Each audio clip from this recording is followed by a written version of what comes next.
સમાચારોમાં આગળ વધીએ। દેશના બીજા નંબરના 3 લેગ એલિવેટેડ બ્રિજનું પાલનપુર ખાતે લોકાર્પણ થયું અને પ્રથમ દિવસે જ આ બ્રિજ અકસ્માતનો બ્રિજ બન્યો।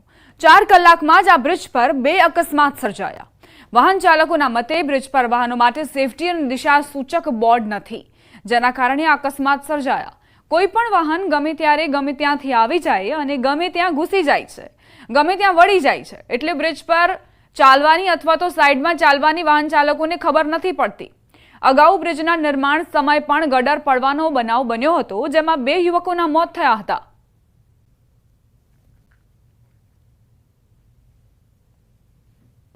શહેરની અંદર આજે બ્રિજનું લોકાર્પણ કરવામાં આવ્યું હતું। આપ દ્રશ્યોમાં જોઈ શકો છો કે લોકાર્પણના પ્રથમ દિવસે જ આ બીજો અકસ્માત છે। જ્યારે આ બ્રિજ બની રહ્યો હતો ત્યારે તેના 2 ગટરો પડવાથી 2 લોકોના મોત નીપજ્યા હતા। તે બાદ બ્રિજની ખામીને લઈને અનેક વિડીયો પણ વાયરલ થયા હતા અને આજે બ્રિજ જ્યારે આ ઓપનિંગ થયું છે અને ઓપનિંગના પહેલા જ દિવસે આ બીજો અકસ્માત જોવા મળી રહ્યો છે। મહત્વની વાત તો એ છે કે હજી સુધી આ બ્રિજ ઉપર જે હેવી વાહનો છે તેને ચાલવાની પરમિશન નથી, છતાં પણ હેવી વાહનો બ્રિજ ઉપરથી નીકળી રહ્યા છે। હજી સુધી NHAI દ્વારા આ હજી ઓવરબ્રિજ છે તેના પર હેવી વાહનોને મનાઈ છે, છતાં પણ બિંદાસપણે હેવી વાહનો ચાલી રહ્યા છે। તેને લઈને અકસ્માતના બનાવો અત્યારે બની રહ્યા છે। કિશોર તુવર, ન્યૂઝ 18 ગુજરાતી, બનાસકાંઠા। મહત્વપૂર્ણ સમાચાર જામનગરથી પ્રાપ્ત થઈ રહ્યા છે। ગણેશોત્સવમાં ફૂડ પોઈઝનિંગની ઘટના સામે આવી। પ્રસાદ લીધા બાદ 80 લોકોને ફૂડ પોઈઝનિંગ થયું। મસાલા ભાતની પ્રસાદી લીધા બાદ ખોરાકી ઝેરની અસર। 80 પૈકી 50 બાળકો હોસ્પિટલમાં ખસેડવામાં આવ્યા। પ્રાથમિક સારવાર બાદ તમામને રજા અપાઈ। હાપાના એલ્ગન સોસાયટીમાં ગણેશોત્સવમાં પ્રસાદી લીધા બાદ મોડી રાત્રે આ બનાવ બન્યો। જે હોસ્પિટલમાં તમામને ખસેડવામાં આવ્યા। એક સાથે દર્દીઓ આવતા અફરાતફરીનો માહોલ સર્જાયો હતો।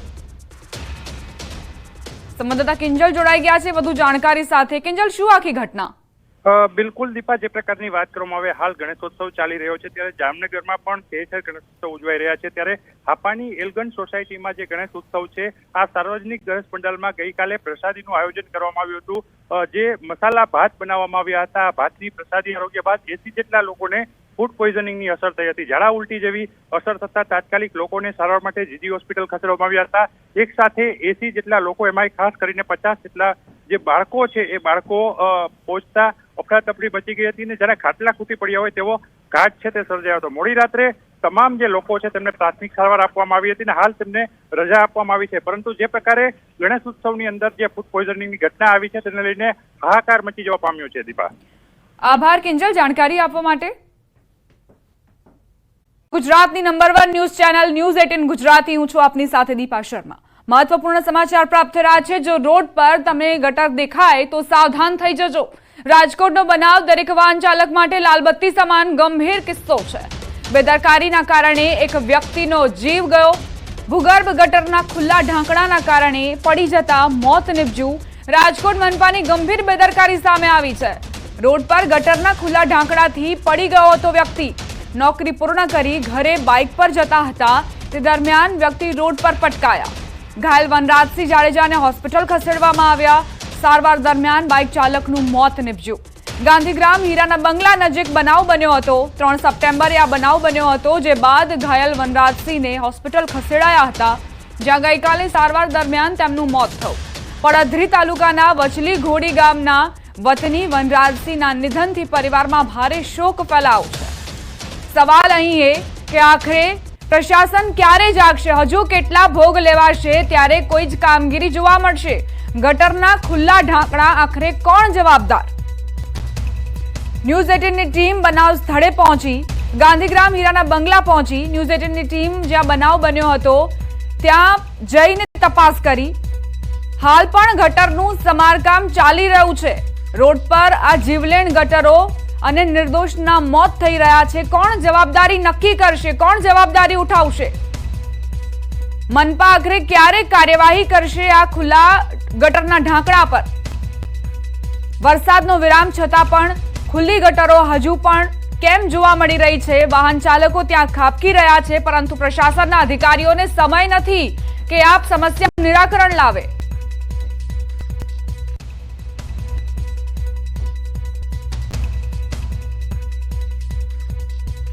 સંવાદદાતા અંકિત જોડાઈ ગયા છે એ જ સ્થળ પર। જ્યાં આ દુર્ઘટના બની હતી. અંકિત, હવે આ દુર્ઘટના કહીએ કે પછી માનવ સર્જિત ઘટના કહીએ, કારણ કે ખુલ્લી ગટરોના કારણે અનેકના જીવ હોમાયા છે. હજુ પણ પ્રશાસનના અધિકારીઓ નિંદ્રાધીન.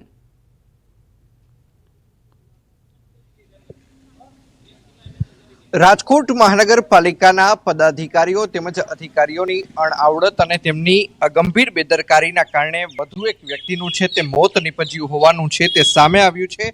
હાલ આપ જે દ્રશ્યો જે જોઈ રહ્યા છો આ એ જ કુંડી છે કે જેનું ઢાંકણું ખુલ્લું હતું અને જેના કારણે જે જાડેજાભાઈ છે કે તેમનું મૃત્યુ નીપજ્યું હોવાનો બનાવ છે તે સામે આવ્યો છે. ઘટનાના 10 દિવસ બાદ તેમનું મૃત્યુ છે તે નીપજ્યું છે. ત્યારે અહીંના જે લોકો છે આપણે તેમની સાથે પણ વાતચીત કરવાનો પ્રયત્ન કરીશું કે આખરે વનરાજસિંહ જાડેજાનું જે મૃત્યુ થયું હતું ત્યારબાદ અહીંની પરિસ્થિતિ કેમ છે. કાકા, શું કહેશો, અહીંની પરિસ્થિતિ હવે કેમ છે? આ ઢાંકણું તો બૂરી દીધું છે, અમે જોયું કે સમારકામ પણ કર્યું છે. જે અક્ષરનગર વિસ્તાર છે, મોચીનગર વિસ્તાર છે, તેની હાલત કયા પ્રકારની છે? અક્ષરનગર શેરી નંબર 1 માં ઢાંકણું ચોરસ ઢાંકણું છે, એને એક કિનારી છે ને અંદર વહી ગઈ છે અને વાહન જો હાલે ને તો સીધું અંદર ઢાંકણું વયું જાય. એટલે અહીંયા અકસ્માત થવાની શક્યતા છે અક્ષરનગર 1 માં. મહિના દીથી છે, હજી કોઈ જવાબ દેતું નથી. અત્યારે ફોન કર્યો કે હમણાં આવી છે એમ કીધું મને. તમે કોને હાલ ફોન કર્યો છે? અત્યારે મ્યુનિસિપાલિટી આરોગ્ય ખાતે બોલો છે ને. ચોક્કસ અન્ય પણ એક ભાઈ છે, શું કહેશો, કયા પ્રકારની પરિસ્થિતિનું નિર્માણ તમારા વિસ્તારની અંદર છે? અમારી દર વખતે પ્રશ્ન આ જ રહે છે કે જે આ ચોકમાં પાણી જે ભરાય છે, જે વિસ્તારમાં અમે ઘણી ફરિયાદો કરી છે તો સાંભળતું નથી. આ રીતે વંડાવું છે કે ખુલ્લા પડ્યા છે, એ સાફ કરવા કે ધ્યાન રાખવા કોઈ આવતું નથી. જ્યારે જે રીતે મોસમ આવે રીતે પ્રમાણે જોવા આવે પછી નથી આવતા કોઈ જોવા. ચોક્કસ. તો બાદમાં કોઈ કાર્યવાહી કરવામાં નથી આવતી. આપણે અહીંની જે મહિલાઓ છે આપણે તેમની સાથે પણ વાતચીત કરવાનો છે તે પ્રયત્ન કરીશું કે આખરે તેમના વિસ્તારની પરિસ્થિતિ કયા પ્રકારની છે. ઢાંકણાઓ ખુલ્લા રહેવાના કારણે લોકોના મોત નીપજી રહ્યા છે. બેન, શું કહેશો, કયા પ્રકારની પરિસ્થિતિનો સામનો તમે બધા કરી રહ્યા છો? મહાનગરપાલિકા ખરેખર કામ કરવા આવે છે? એટલે છે ને અહીંયા પાણી બહુ ભરાય છે, એટલે ઘરમાં કરી જાય છે. બાજુવાળા છે ને અમારા બાજુમાં એનો નીચેનો રૂમ છે ને પાણી એટલામાં બહુ જ ભરાઈ જાય. વરસાદ ઓલા હાઈતમ આવે ને હાઈતમ ઉપર તો કઈડે પાણી એટલે ભરાઈ ગયું તો સાધન વાળાને બહુ પ્રોબ્લેમ થાય છે. પછી ઢાંકણા કેટલા દિવસ સુધી ખુલ્લા રાખે છે મહાનગરપાલિકા? કોઈ ખોલતા જ નથી ઢાંકણા. તો કોઈ ખોયલા નહોતા હજુ ખેલે, તો અમે તો હમણાં જ રહેવા આવ્યા, 6 મહિના થયા. એટલે ચોક્કસ. તો અન્ય લોકો છે આપણે તેમની સાથે પણ વાતચીત કરવાનો પ્રયત્ન કરીશું. અહીંયા જ જોઈ શકાય છે કે આજુબાજુની અંદર 3 જેટલા આ માત્ર 50 મીટરના જ ગાળાની અંદર 3 જેટલા ઢાંકણાઓ આવેલા છે. લોકોનું કહેવું છે કે અહીંયા મહાનગરપાલિકા છે તે પાણી ભરાવાના કારણે આ ઢાંકણા છે તે ખોલતું હોય છે, પરંતુ કેટલાક લોકોનું કહેવું છે કે ત્યારબાદ ઢાંકણા છે તે બંધ કરવામાં નથી આવતા. અન્ય સ્થાનિક પણ આપણી સાથે છે. કાકા, શું કહેશો, કયા પ્રકારની તકલીફ? અહીંયા હાલતા ઢાંકણા તૂટેલું હતું આ ઢાંકણું, તે માટે અત્યારે હું હાજર જ હતો. એ ભાઈનું એક્સિડન્ટ થયું ને ત્યારે એની બાજુમાં કુંડીની આગળ જ રહું છું ત્યારે. અને આ ગેસની લાઈન ખોદી ગયા છે હાલતા. કેવડા મોટા ખાડા હોય, મેં 3 થી 4 વાર બુરેલા છે. વરસાદ આવે ધોવાઈ જાય એટલે પાછા મોટા ખાડા થાય. જો તમારી નજરે સામે છે ખાડા બુરવાનું કામ મહાનગરપાલિકાનું હોય છે, તો સ્થાનિકોએ શા માટે ખાડા બુરવા પડે છે? શું મહાનગરપાલિકાને ફોન કરવા છતાં તેમના અધિકારી, તેમના પદાધિકારી, તમારા કોર્પોરેટર આવે છે ખરા? નથી આવ્યા, હજી નહોતો આવ્યા. આ વોર્ડ નંબર 1 માં લાગે ને? આ 1 માં લાગે. ચોક્કસ. તો ખાસ કરીને વાત કરવામાં આવે તો વોર્ડ નંબર 1 માંથી જ જે ભાનુબેન બાબરિયા છે તે પણ અહીંથી કોર્પોરેટર છે. સાથોસાથ તેઓ રાજકોટ વિધાનસભા ક્ષેત્ર 71 ના પણ ધારાસભ્ય છે ને હાલ અત્યારે કેબિનેટ મંત્રી પણ છે. તો સમજી શકાય છે કે જો કેબિનેટ મંત્રીના જ ખાસ કરીને વાત કરવામાં, હું આ દ્રશ્યો પણ બતાવવાનો પ્રયત્ન કરીશ કે કેબિનેટ મંત્રીના જ વિસ્તારની અંદર જો આ પ્રકારના હાલ હોય તો અન્ય લોકોને કહેવું શું? અન્ય પણ જે લોકો છે આપણે તેમની સાથે પણ વાતચીત કરવાનો છે તે પ્રયત્ન કરીશું કે આખરે તેમનું શું કહેવું છે, તેમને કયા પ્રકારની તકલીફોનો છે તે સામનો કરવો પડે છે. જોઈ શકાય છે કે મોટી સંખ્યામાં હવે લોકો આવી રહ્યા છે. શું કહેશો, કયા પ્રકારની તકલીફ છે? સાહેબને કામ બોલવાપણું છે, તમે આવી પેલા જોઈ જાવ, આમ જવો કે અને નળની લાઈન ખોઈ દીધું આ ખાડા. આજ 2 વર્ષથી ખાડું બોલવા નથી આવ્યા. આમ તમે જોવો સાહેબને કાંઈ નીકળો તો ખબર પડે તમને કે સાહેબ કે સમજા. આમ તો જો આમ અમારા છોકરા, નાના છોકરા, મચ્છર માખડા બધું આ થાય છે. વરસાદમાં તો ગોઠણ પાણી કોઈ નથી આવ્યા રાજકારણીએ જોવા. શું કહેશો, કયા પ્રકારની તકલીફ થઈ છે? અત્યારે ખાડા ભરાય છે, પાણીના બહુ જ ઘરમાં પાણી ભરાઈ જાય છે. એટલે આ જરાક આ ખાડા બધા બોરી દો. અહીં જો તમે પેલા જોઈ લ્યો બધું. એ તો સાહેબ ને કે જોઈ જાઓ. હા જોઈ લ્યો તમે આજે પેલા. ચોક્કસ તો અહીંયા જોઈ શકાય છે કે અક્ષરનગર શેરી નંબર 4 આ પ્રકારનું બોર્ડ લગાવવામાં આવ્યું છે. કોર્પોરેટર શ્રીનું નામ પણ લખવામાં આવ્યું છે કે શ્રીમતી દુર્ગાબા જે જાડેજા, પરંતુ આ જ કોર્પોરેટરના બોર્ડની પાસે જોઈ શકાય છે કે આ કુંડીઓ આવેલી છે ને આ કુંડીઓ ખુલ્લી રાખવાના કારણે લોકોના મોત છે તે નીપજે છે. ત્યારે મહાનગરપાલિકાનું જે આ તંત્ર છે તે ક્યારે જાગે છે તે જોવું અતિ મહત્વનું બની રહેશે. અન્ય લોકો પણ મહિલાઓ આપણી સાથે છે. બેન, શું કહેશો, કયા પ્રકારની તકલીફોનો સામનો તમે બધા કરો છો? ચોમાસું આવે ને ભાઈ, એટલે જો મારું કોર્નરનું ઘર છે, અહીંયા પાણી આટલું ભરાય છે અને મારા ઘરમાં પાણી આવે છે. એટલી તકલીફ છે કે વાત જ પૂછો નહીં. અને એ 8 દિવસે નિકાલ નથી થતો અહીંથી પાણીનો. તો અમે એમ કઈ કમ્પ્લેન કરવી છે, જાણ કરીએ, પણ બધા એરિયાના ભેગા થાય તો આપણે એમ થાય કે કરવી છે. એમ ઘણા ટાઈમથી હું તો વિચારતી હતી કે આપણે પણ પછી ખોલે છે તો કેટલા દિવસ સુધી ખુલ્લા જ રહે છે? જો ઓલું તો ખોલવા કોઈ આવ્યું જ નથી, એથી પાણી નિકાલ નતો થતો, તો મારે કમ્પ્લેન કરવી પડી હતી કે ભાઈ કમ્પ્લેન કરી લખાયું તો કે કેબર કામ નથી, કમ નહીં આવી અત્યારે. એ કે ઘરમાં બી તળાને પાણી ભરાઈ ગયું હતું. ઘરમાં છે 2 ના પાડી દી અમે તે નહીં આવી કે એમ થોડુંક. તો તમે કામ ના હું મત લેવા તારે તમે આવો, હાલો જટ અમને મત તો પછી તમારા કામ તો કરવા પડે કે નહીં? ચોક્કસ તો લોકોનો ગુસ્સો પણ વ્યાજબી છે. લોકોનું કહેવું છે કે વોટ માંગવા આવે છે, મત માંગવા આવે છે, પરંતુ અહીંયા કોઈ પણ જાતની નક્કર કામગીરી છે તે કરવામાં નથી આવી રહી અને તેના જ કારણે વધુ એક વ્યક્તિનું મોત છે તે નિપજ્યું છે.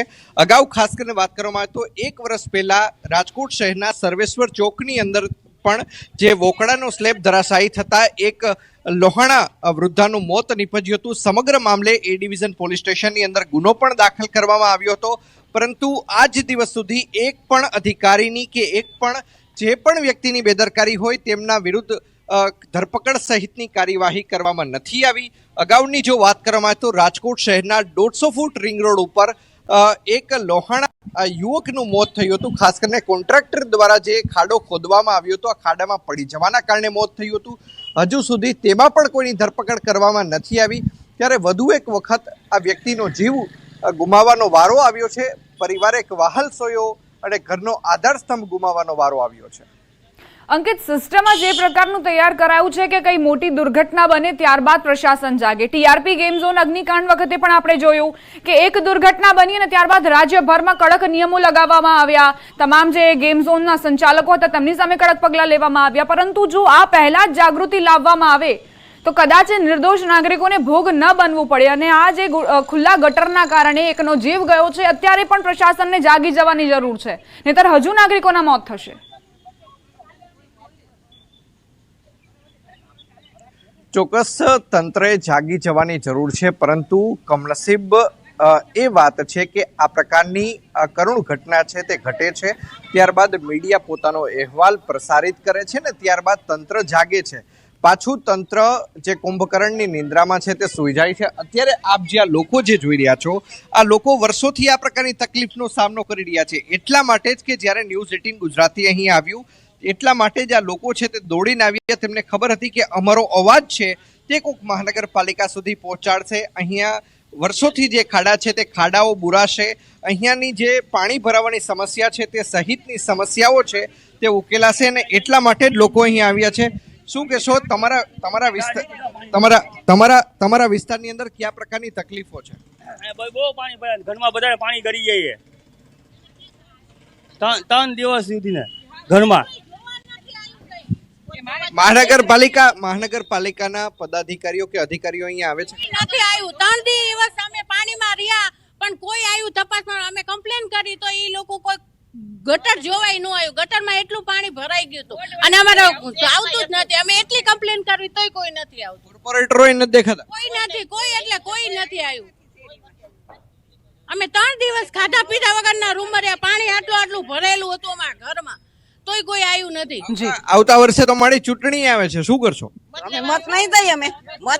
અમે શું કર, કારણ કે આ તમે આમ જો પાણીના ખાડામાં મચ્છરિયા કવડા થાય. અંકિત, આપની પાસે ફરી એક વખત આવીશું અને સતત અપડેટ્સ લેતા રહીશું. તો અક્ષરનગર શેરી નંબર 4 માં શું સ્થિતિ છે તે નાગરિકો વર્ણવી રહ્યા છે અને પોતાની વ્યથા પણ ઠાલવી રહ્યા છે, પરંતુ પ્રશાસનના અધિકારીઓને ક્યાં સમય છે? સમાચારોમાં આગળ વધીએ. દેશના બીજા નંબરના 3 લેગ એલિવેટેડ બ્રિજનું પાલનપુર ખાતે લોકાર્પણ થયું અને પ્રથમ દિવસે જ આ બ્રિજ અકસ્માતનો બ્રિજ બન્યો. 4 કલાકમાં જ આ બ્રિજ પર 2 અકસ્માત સર્જાયા. વાહન ચાલકોના મતે બ્રિજ પર વાહનો માટે સેફટી અને દિશા સૂચક બોર્ડ નથી, જેના કારણે અકસ્માત સર્જાયા. કોઈ પણ વાહન ગમે ત્યારે ગમે ત્યાંથી આવી જાય અને ગમે ત્યાં ઘૂસી જાય છે, ગમે ત્યાં વળી જાય છે. એટલે બ્રિજ પર ચાલવાની અથવા તો સાઈડમાં ચાલવાની વાહન ચાલકોને ખબર નથી પડતી. અગાઉ બ્રિજના નિર્માણ સમય પણ ગટર પડવાનો બનાવ બન્યો હતો, જેમાં 2 યુવકોના મોત થયા હતા.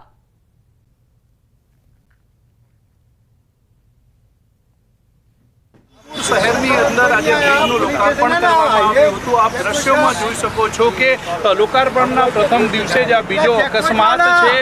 જ્યારે આ બ્રિજ બની રહ્યો હતો ત્યારે તેના 2 ગટરો પડવાથી 2 લોકોના મોત નીપજ્યા હતા. તે બાદ બ્રિજની ખામીને લઈને અનેક વિડીયો પણ વાયરલ થયા હતા.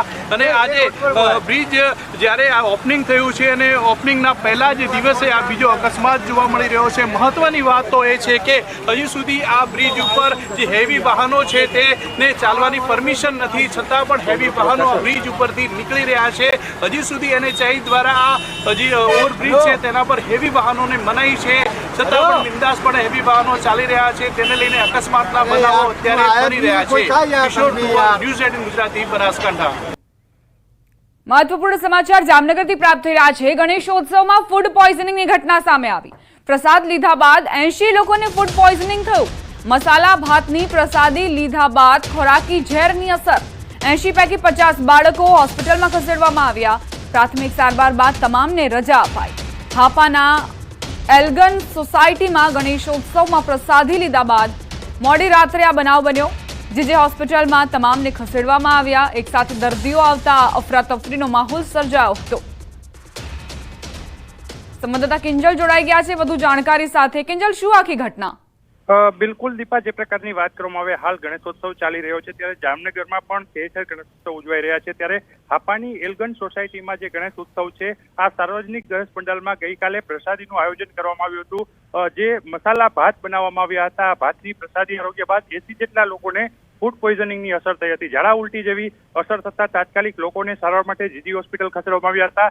એક સાથે 80 જેટલા લોકો, એમાંય ખાસ કરીને 50 જેટલા જે બાળકો છે એ બાળકો પહોંચતા અફરાતફરી બચી ગઈ હતી. ને જ્યારે ખાટલા ખૂટી પડ્યા હોય તેવો ઘાટ છે તે સર્જાયો હતો. મોડી રાત્રે તમામ જે લોકો છે તેમને પ્રાથમિક સારવાર આપવામાં આવી હતી અને હાલ તેમને રજા આપવામાં આવી છે. પરંતુ જે પ્રકારે ગણેશ ઉત્સવની અંદર જે ફૂડ પોઈઝનિંગની ઘટના આવી છે તેને લઈને હાહાકાર મચી જવા પામ્યો છે. દીપા, આભાર કિંજલ જાણકારી આપવા માટે. બુલેટિનમાં રોકાઈશું એક નાનકડા વિરામ માટે. આપ જોતા રહો ન્યૂઝ 18 ગુજરાતી.